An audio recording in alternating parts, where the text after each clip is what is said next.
Hey everybody, Sean from Media Assault here, and it's time once again for another entry into my Halloween horror series for 2017.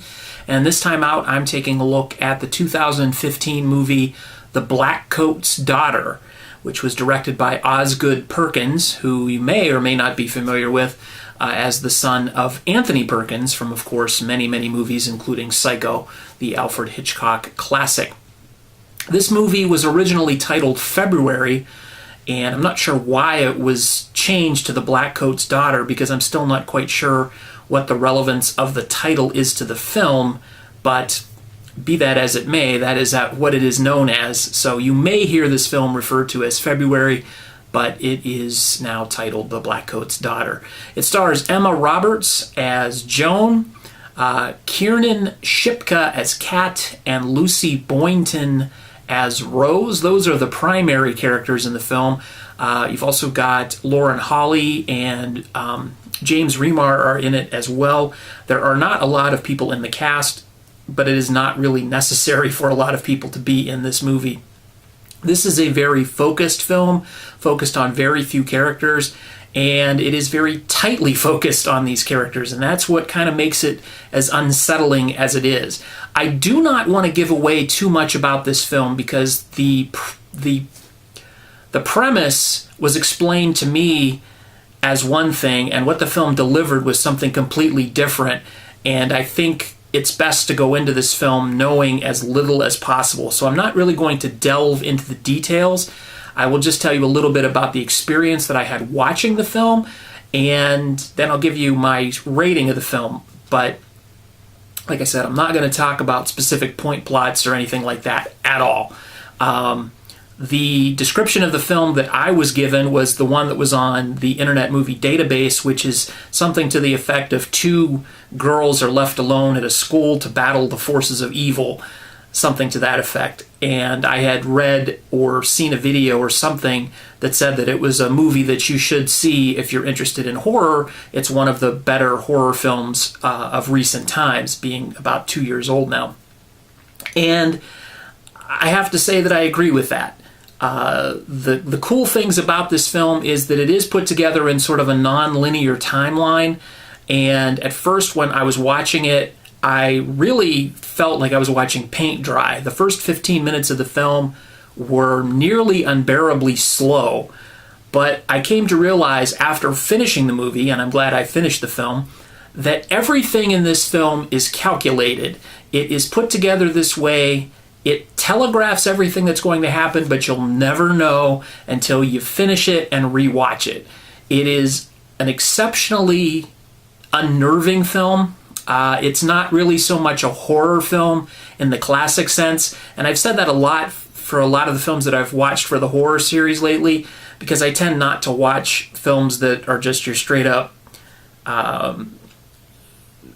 generic horror films. I try to find things that are at least supposed to be interesting, and this one definitely qualifies as interesting, but it is less of a horror film and more of like a suspense-filled dread fest. The whole film is just, there's this atmosphere of dread through the whole thing. The characters' actions will surprise you, and some of them are shocking, so there are scares per se in the film, but it's more of an unsettling feeling that you get watching the film, and there are occasionally a few things that happen that are just very shocking, and you're just sort of left with your jaw hanging open.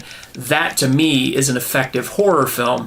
So if you're looking for your generic slasher type film, this is not it. This is something much more deep, if you want to use that word. It's a little more intelligent, and it's a lot more calculated and well thought out. Although, like I said, it may appear at first to be super boring, but it is a slow burn, definitely. So give it a chance if you do decide to watch it.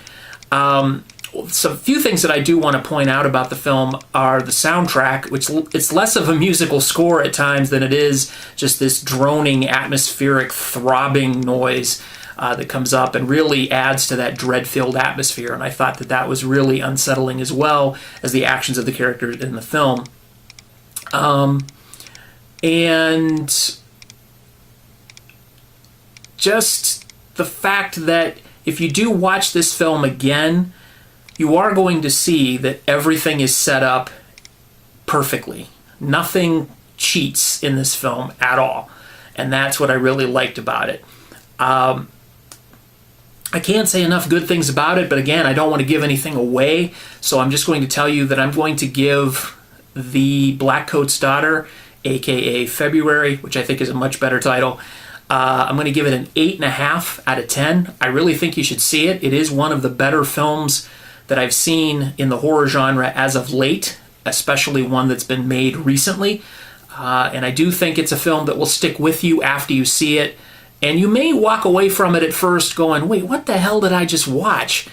Just think about it. Maybe go and read something about it online, or just sort of let it churn for a little bit in your brain. And I think you'll come away with an appreciation of it. It may not be your cup of tea, but then, you know, not everything is universally liked by everybody the same way, obviously. But I really enjoyed it. I like horror films, and I think that if you like horror films, you will like it too. Try it. It's definitely something different, definitely something worth your time, but do give it a chance. Like I said, it does start and remain fairly snail-paced for a while, and then things start to pick up. Give it a shot. That's my review of The Blackcoat's Daughter here on the Media Assault channel. Stay tuned. I've got one more film left in my 2017 Halloween horror series, and that is going to be the 2016 film Anti-Birth, which I'm expecting some interesting things from. I've heard a little bit about it. I'm trying not to read too much about it, but I've heard some weird things, so I'm looking forward to that one as well. So as always, feel free to rate, comment, and subscribe if you haven't done so already. And one new thing that I do want to add, ring the bell and you'll be notified on any new videos that I post, and I'm going to try and keep up with posting new videos at least every week or so. So thanks again for watching, everybody. Take it easy.